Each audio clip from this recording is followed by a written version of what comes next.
Introducing firstly, fighting out of the blue corner. Make some noise yet again for the regular fights in this cage this evening. Jordan Baxter.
And now for a man that has made an equally prolific amount of entrances into this cage this evening.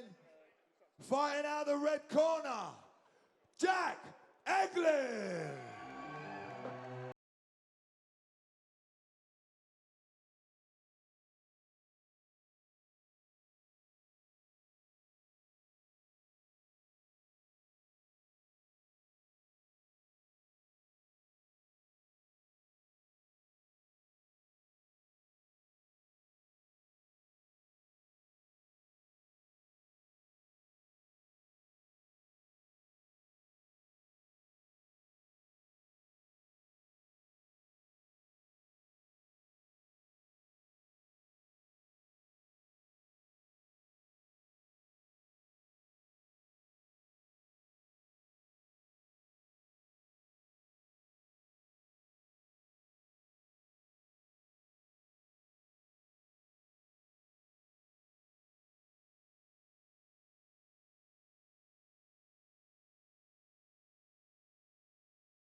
Whipstream Motors.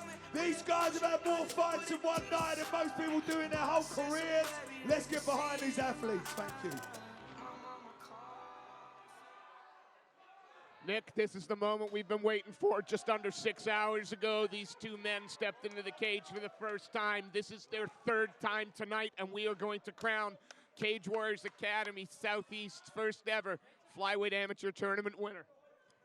I've always been a fan of one-night tournaments. It's one of the hardest things you can do in mixed martial arts, and both of these guys. Oh! Eglin! Baxter's got a chin on him because Eglin landed. Baxter dropped. Baxter kind of dropped. Yeah, and bounced right back up and went, now I think I'll close the distance, thank you. Yeah, he did not want to take those punches anymore, so he's closed the distance. Gives him a great opportunity to clear those cobwebs, get his feet back underneath him, take a few minutes to kind of breathe through everything. Push the Dragon's Lair man back into his corner, though, so Eglin there listening to his corner, taking the advice, but Baxter working really hard for that single. I mean, Baxter's doing the smartest thing he could be doing. He got rocked because he was standing in a firefight, and instead of continuing to stand in that firefight, he closed the distance, got a hold of that leg, and now he's working to try to put Eglin somewhere where we know that he's had troubles in the past. On his back, however, one thing Eglin's shown is an improvement into that area, and his takedown defense at the moment is looking pretty good as well. Exactly. He's been really smart. He's kept his feet wide. He's listening to his coaches. His coaches are talking to him. They're not yelling at him. They're talking to him.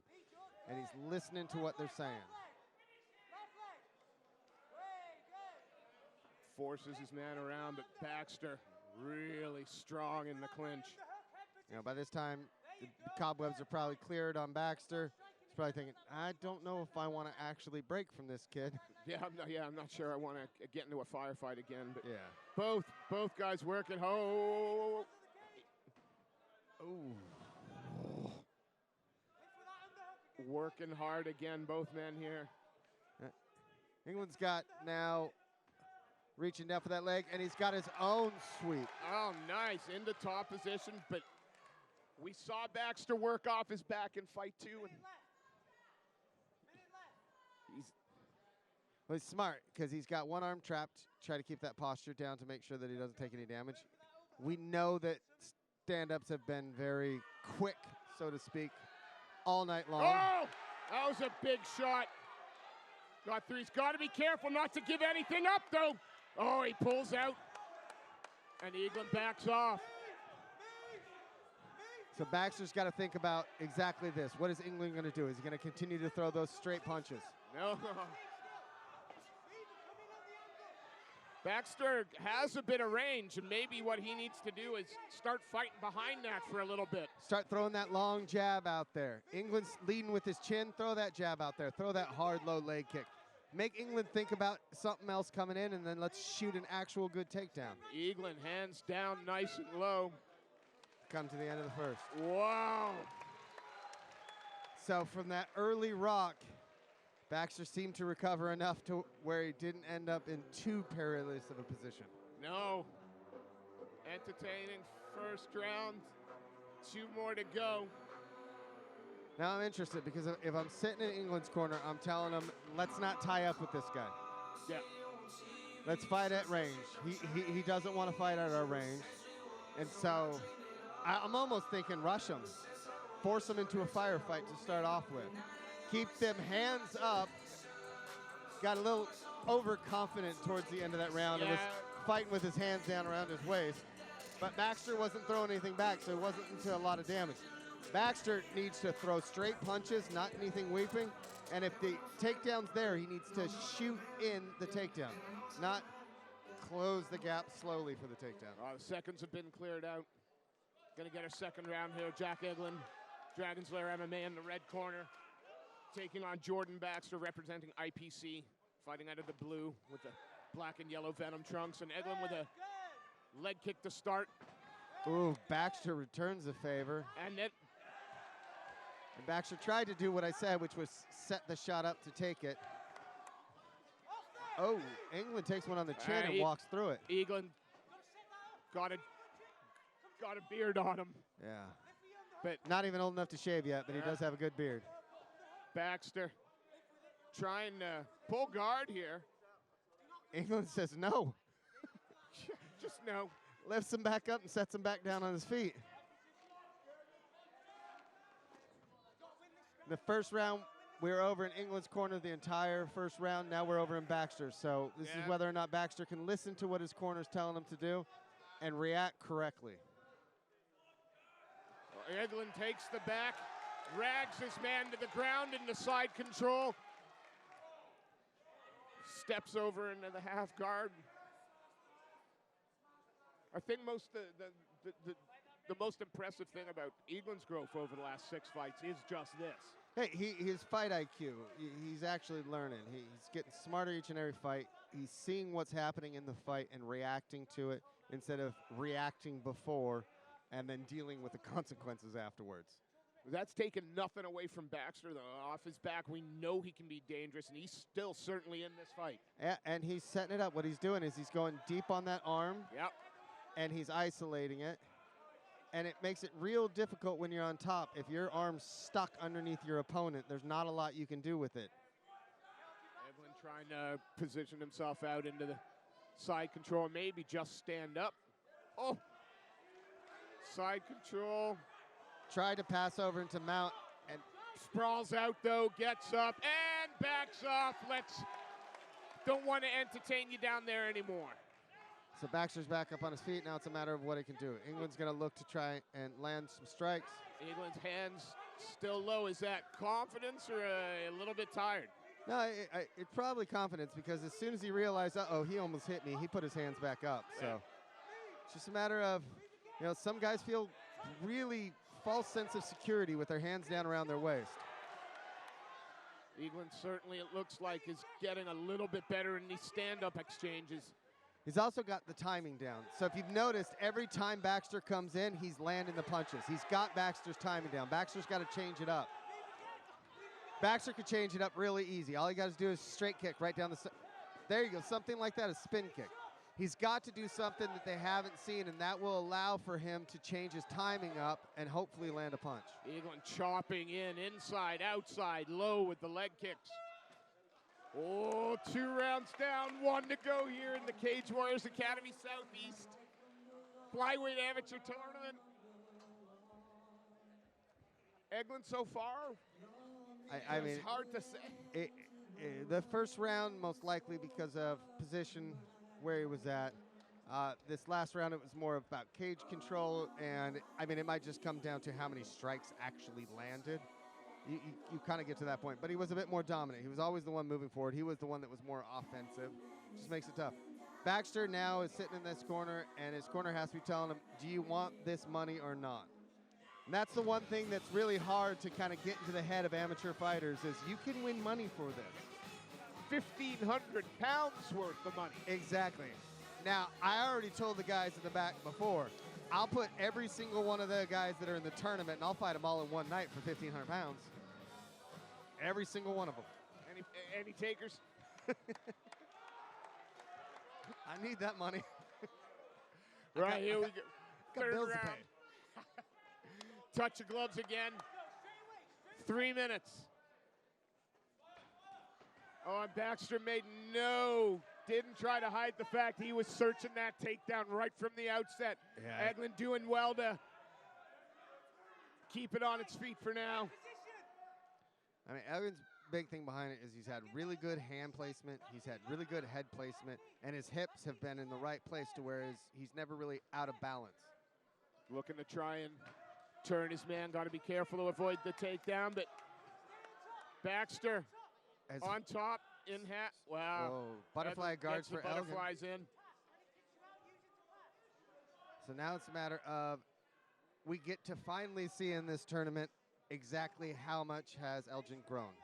Absolutely, and so, oh, well, up he And gets, look at that. Has he given Oh. up the guillotine? No. No, and he's out. That's how much he's grown. Yes. He's matured as a fighter. He's showing that. He's doing all the right things now. He's got good head movement going on. He's throwing combination punches, and he's slipping as he's throwing them. Ate that shot, though. You know, Baxter's still not out of this one. Oh! Elgin's coming in for blood now. Maybe now. But no, Baxter goes in for the body lock. Trying to, but ends up Eglin on top, inside the closed guard. Now he's just trying to posture up, circling those arms out and looking, okay. Oh, my Lord! You can't take many of those. No, that was a straight shot. And I don't know what was louder, him punching him or his head hitting the mat from the force of that punch. You know, a second ago I was going to query, doesn't he just want to disengage and stand the hell up again? And then he threw that shot. Yeah, but he still has to look, and he has to remember, if he's keeping his arms trapped like that or leaving one behind, we saw it in the McInerney fight. It only takes a second to bust somebody's arm and to win a fight, so. And Baxter's being smart on bottom. He's moving his head out of the way. He's making sure he's not taking any more damage. He took that one punch and decided, no, I'm cool. Yeah, I'm not going to eat any more of that, thank you. Yeah. Eglin still working hard. We got short time on the clock now. Can't be long left. 10 seconds, I've heard. Still controlling on top. Referee giving him a bit of warning, telling you I'm going to stand you up. So Eglin postures up and starts to throw shots. Ow, good Lord. He missed that one, and that hurt my hand. 10 seconds left. God, let him up. Here we are. Oh, Elgin walks away with his hands up. Oh. And smiles. Baxter just comes out throwing mean, crazy kicks to finish this off. Baxter knows, I think, disappointed. Great fight. Great night for Baxter. Third fight was just one fight too far. I mean, you can't really take anything away from Baxter. He competed very well, made it to the finals. It was Elgin's night. It just was. Absolutely. Phenomenal performance from both these fighters. Jack Elgin showed a lot of maturity, showed he's learned a lot from all of his losses. Yeah, it was nice to see the growth in his game, but I'm looking forward to seeing Jordan Baxter back in the cage sometime soon. As am I. He showed a lot from the very ladies and first gentlemen, match can we on. have both of these courageous athletes to the center of the cage? Give them both a massive round of applause.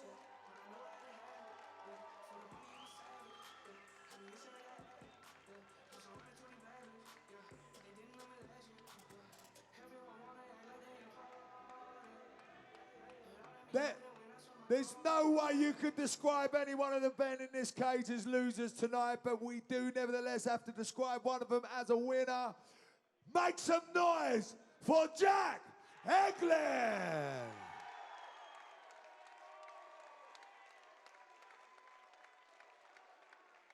Ladies and gentlemen, thank you for sticking around. It is a long night, no less than 30 bouts crammed into one entertaining Cage Warriors evening. We look forward to catching you next time round. Thank you very much. Good night.